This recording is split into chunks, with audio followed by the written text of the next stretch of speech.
से आई हैं? मैं बिहार से आई हूँ, फणीश्वर नाथ रेणु के गांव से, रानीगंज और मेरीगंज से आई हूँ। उसी मैला आंचल के रानीगंज में आज भी मैं निवास करती हूँ।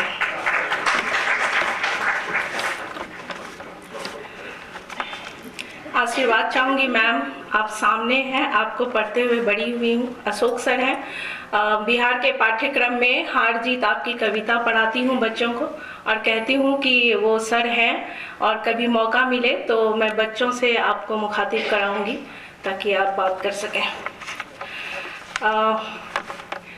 अभी जो इन्होंने कहा, विषय को मैंने ऐसे जाना है, मेरा विषय है कृष्णा सोबती और हिंदी आलोचना। तो मैंने विषय को ऐसे जाना है कि कृष्णा सोबती पर हिंदी आलोचकों ने कैसे काम किया, उनकी दृष्टि कैसी रही है।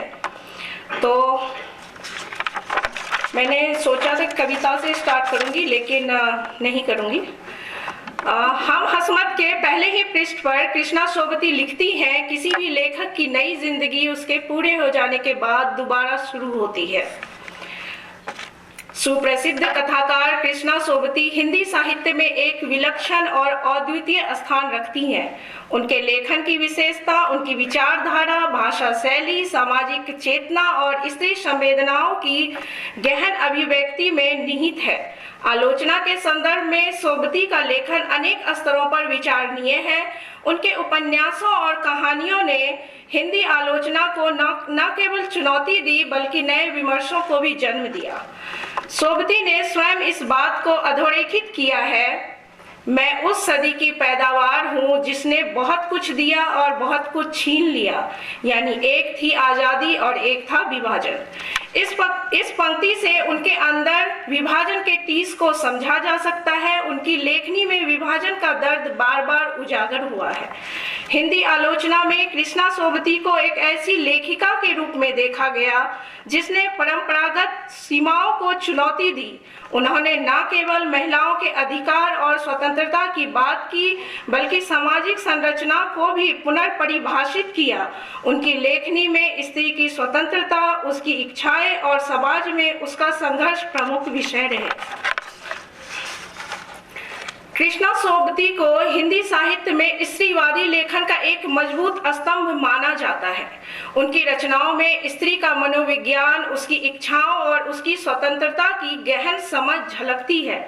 मित्रों मरजानी और दिलो दानिश जैसी रचनाएं इस बात का प्रमाण है कि सोबती ने नारी जीवन के हर पक्ष को उसकी वास्तविकता में प्रस्तुत किया।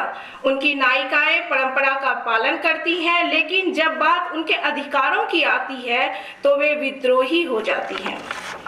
यह आलोचकों के लिए एक नया विमर्श खोलता है, क्या सोबती ने भारतीय नारी की परंपरागत छवि को चुनौती दी या उसे नया अर्थ दिया। कृष्णा सोबती का लेखन अक्सर विवादों के केंद्र में रहा। उनकी रचनाओं को बोल्ड विषय वस्तु और भाषा ने पारंपरिक आलोचकों को असहज किया। जैसे मित्रों मरजानी की नायिका, मित्रों ने जिस बेबाकी से अपनी इच्छाओं को व्यक्त किया वह उस समय के पुरुषवादी समाज के लिए अस्वीकार्य था। मित्रों मरजानी की पहली ही पंक्ति है, मटमैले आकाश का छोटा सा टुकड़ा रोशनदान से उतर चौकोर शीशों पर आ झुका तो नींद से बेखबर सोए गुरदास सहसा अचकचा कर उठ बैठे। इस पंक्ति से ही साहित्य के प्रशांत जल में और एक संयुक्त परंपरानिष्ठ परिवार में मित्रों मरजानी नाम का कंकर मानो टन से पड़ा और बेखबर नींदें उछट गई। वरिष्ठ लेखक मार्कंडेय के अनुसार नारी में मित्रों का निवास मुख्य है। यही वह आदि शक्ति है जिसे सीने में छिपाकर औरत अपने रक्त को दूध के रूप में परिवर्तित कर देती है। लगता है जैसे हर माँ, सहचरी और प्रेयसी में मित्रों तत्व ही मूल और सब डाल पात है। ये मैंने संदर्भ कुछ किताबों से लिए हैं जो मैंने बाद में लिख भी दिया है यहाँ पे। वरिष्ठ आलोचक विश्वनाथ त्रिपाठी ने अबाधित उन्मुक्त शारीरिकता से परिवार तक की यात्रा को इस रचना का मूल मंतव्य माना है। इस कहानी में पूरी ऐतिहासिक प्रक्रिया का शारीरिकता द्वारा अनन्यता के अर्जन को घटित कर दिया गया है। यह कहानी पारिवारिकता को उधेड़ कर उसकी पुनर्प्रतिष्ठा करती है और मित्रों रमणी से पत्नी बन जाती है। यह पर्यवसन जितना नैतिक है उतना ही स्वाभाविक। उनके उपन्यास जिंदगी नामा पर बात करूं तो उनके उपन्यास जिंदगी नामा पर साहित्य अकादमी पुरस्कार देने का निर्णय भी विवादित रहा, क्योंकि कुछ आलोचकों ने इसे सामान्य विषयों का अतिशयोक्ति भरा चित्रण कहा। आलोचकों के दो दृष्टिकोण उभरते हैं। कुछ आलोचकों ने भाषा, विषय वस्तु और शैली में प्रयोग धर्मिता के लिए सराहना की। कुछ लोग उनकी भाषा को अत्यधिक स्थानीय और अप्रचलित शब्दों से भरी हुई मानते थे। कृष्णा सोबती की रचनाएं कभी कभी विवादों का कारण भी बनी, क्योंकि वे पारंपरिक समाज की रूढ़ियों को तोड़ती थीं। आलोचकों ने उनके लेखन को कभी उनकी बेबाकी और गहराई के लिए सराहा तो कभी उनके द्वारा उठाए गए जटिल विषयों को लेकर बहस की। नामवर सिंह ने कृष्णा सोबती को हिंदी साहित्य में आधुनिक चेतना की प्रतिनिधि लेखिका कहा है। उन्होंने कहा, सोबती का साहित्य केवल स्त्री विमर्श तक सीमित नहीं है, बल्कि यह भारतीय समाज और संस्कृति की गहरी परख रखता है। मित्रों मरजानी पर नामवर सिंह का कहना था, यह उपन्यास पारंपरिक स्त्री छवि को तोड़कर नई स्त्री के जन्म की कहानी है। यह एक साहसिक और परिवर्तनकारी रचना है। उन्होंने सोबती की भाषा की प्रयोग धर्मिता की प्रशंसा की और इसे हिंदी साहित्य में नई ताजगी और संचार करने वाला माना। डॉक्टर रामविलास शर्मा ने कृष्णा सोबती के साहित्य को सामाजिक यथार्थ का उत्कृष्ट उदाहरण कहा। उनका कहना था कि सोबती का लेखन समाज के गहरे स्तरों को उजागर करता है। जिंदगी नामा को उन्होंने भारतीय ग्रामीण समाज का महाकाव्य कहा। सोबती ने जिस संवेदनशीलता और सजीवता से पंजाबी समाज को प्रस्तुत किया है, वह उनकी गहरी सामाजिक समझ का प्रमाण है। समकालीन आलोचकों ने सोबती को समाजशास्त्रीय साहित्य की लेखिका भी कहा है। आज जब हम कृष्णा सोबती और हिंदी आलोचना विषय पर बात कर रहे हैं तो जरूरी है कि हम यह भी देखें कि उनके लेखन को आलोचकों ने कैसे पढ़ा, किस तरह से मूल्यांकित किया और किन दृष्टिकोण से उनकी व्याख्या की गई। कृष्णा सोबती और साहित्य और आलोचना की दृष्टि। कृष्णा सोबती का साहित्य विभाजन, इतिहास और समाज की बदलती प्रवृत्तियों का जीवंत दस्तावेज है। उनके उपन्यास जिंदगी नामा, डार से बिछड़ी, मित्रों मरजानी, सूरजमुखी अंधेरे के, ए लड़की, गुजरात पाकिस्तान से गुजरात हिंदुस्तान आदि को ऐतिहासिक और सामाजिक संदर्भों में आलोचकों ने खूब पढ़ा और खूब सराहा। रामविलास शर्मा और नामवर सिंह जैसे परंपरागत आलोचकों ने उनके साहित्य को सामाजिक यथार्थवाद की परिधि में देखा, लेकिन उन्होंने उनकी विशिष्ट आधुनिकता पर बहुत अधिक ध्यान नहीं दिया।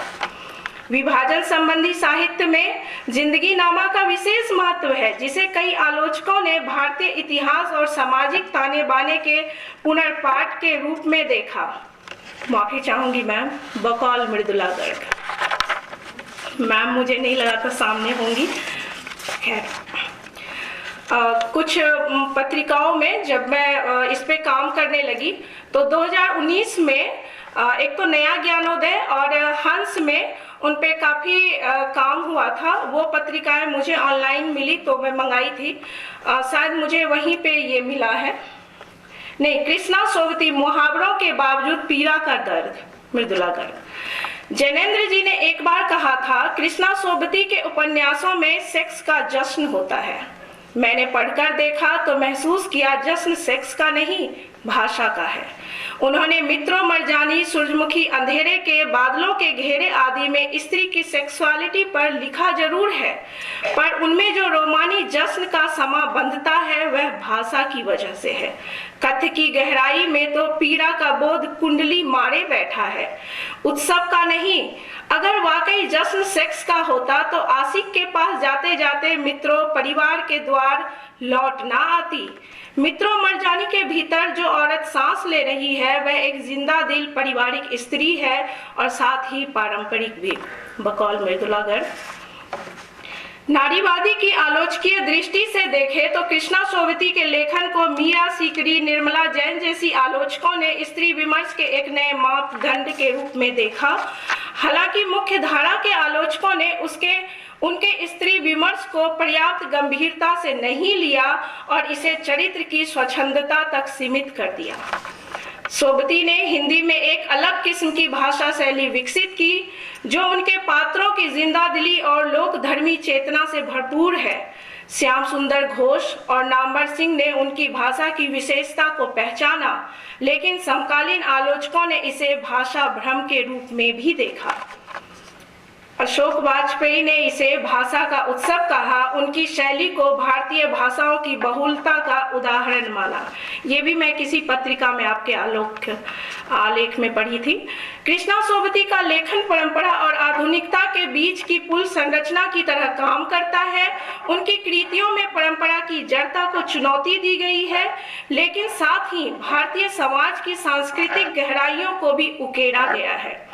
मलियज और विष्णु खरे जैसे आधुनिक आलोचकों ने उन्हें भारतीय परंपरा और आधुनिकता का अनूठा समन्वयकर्ता माना। हिंदी आलोचना लंबे समय तक पुरुषवादी दृष्टि से संचालित रही, जिससे कृष्णा सोबती का लेखन उस परंपरागत आलोचना के लिए असुविधाजनक बना।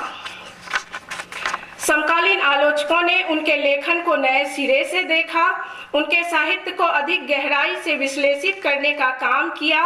उनकी आत्मकथात्मक कृति गुजरात पाकिस्तान से गुजरात हिंदुस्तान और हम हसमत पर आलोचना ने पर्याप्त ध्यान नहीं दिया, जबकि ये कृतियां उनके लेखन की महत्वपूर्ण पहलुओं को खोलती है।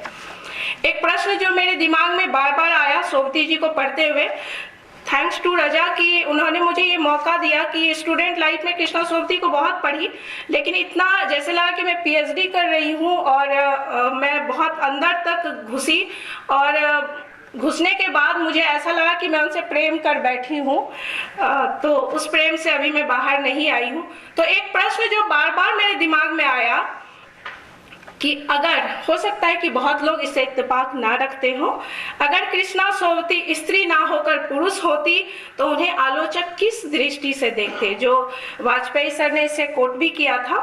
यह प्रश्न हिंदी साहित्य में आलोचना की संरचना, उसमें निहित लैंगिक पक्षपात को समझने के लिए एक महत्वपूर्ण पहलू है। यदि कृष्णा सोबती पुरुष होती तो संभवतः उनकी रचनाओं को मुख्य धारा की आलोचना में अधिक गंभीरता और महत्व मिलता। थोड़ा सा वक्त लूंगी।